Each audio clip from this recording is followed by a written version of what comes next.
For thousands of years, the name Baal has appeared in the history of the ancient Near East. Baal was associated with powerful forces of nature, especially storms and rain. But Baal is also mentioned in the Quran, in the story of the Prophet Ilyas, peace be upon him. So who was Baal, where did his worship come from, and what does the Quran tell us about this ancient deity? The word Baal comes from an ancient Semitic linguistic tradition, and could mean lord, master, or owner. In ancient religious contexts, Baal became associated with a major deity, or with divine titles used in different places. Baal was not understood in exactly the same way across every century and region.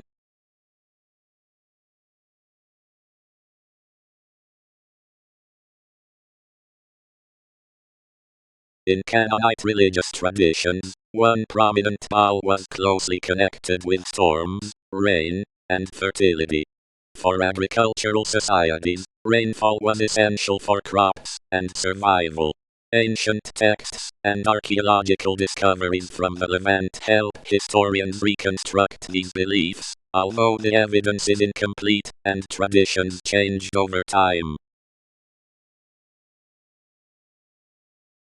One of the most important discoveries for understanding Baal came from the ancient city of Ugarit on the Mediterranean coast. Texts discovered there, dating mainly to the second millennium before the Common Era, describe a complex world of gods and supernatural conflicts. Baal appears as a powerful divine figure connected with storms and kingship.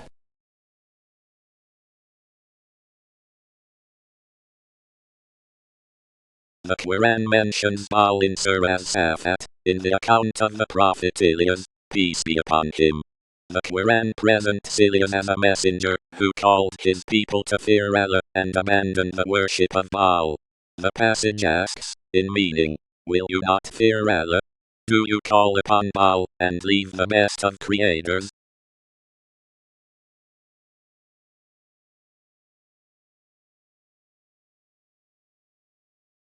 From an Islamic perspective, the central lesson is not simply the historical identity of Baal. It is the principle of Tawhid, the oneness of Allah. The prophets called their peoples away from the worship of created beings, and toward the worship of the one Creator. The story of Ilyas is therefore a call to sincere worship.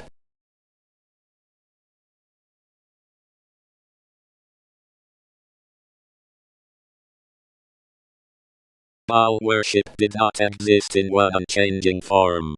As kingdoms rose and fell, cultures interacted, and languages changed, religious practices also developed.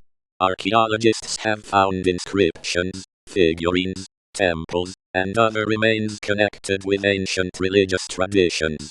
Historians therefore distinguish between different periods and regions. Modern stories sometimes portray Baal as a single universal figure with identical characteristics everywhere.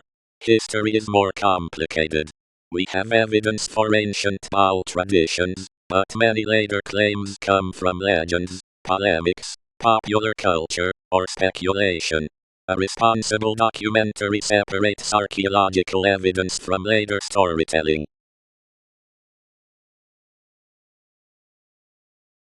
Baal remains fascinating because his name connects ancient archaeology, Near Eastern history, biblical traditions, and the Quranic account of Prophet Ilyas. Thousands of years after ancient temples and kingdoms disappeared, historians can still study inscriptions and texts to understand how people once viewed the world.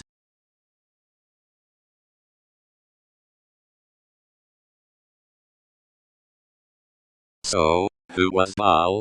Historically, Baal was a major divine figure in ancient Near Eastern religious traditions, especially associated with storms, rain, and fertility. The Quran mentions Baal in the story of Prophet Ilyas, who called his people away from Baal and toward the worship of Allah. The history is fascinating, but the Quranic message is direct. Worship the Creator rather than created things.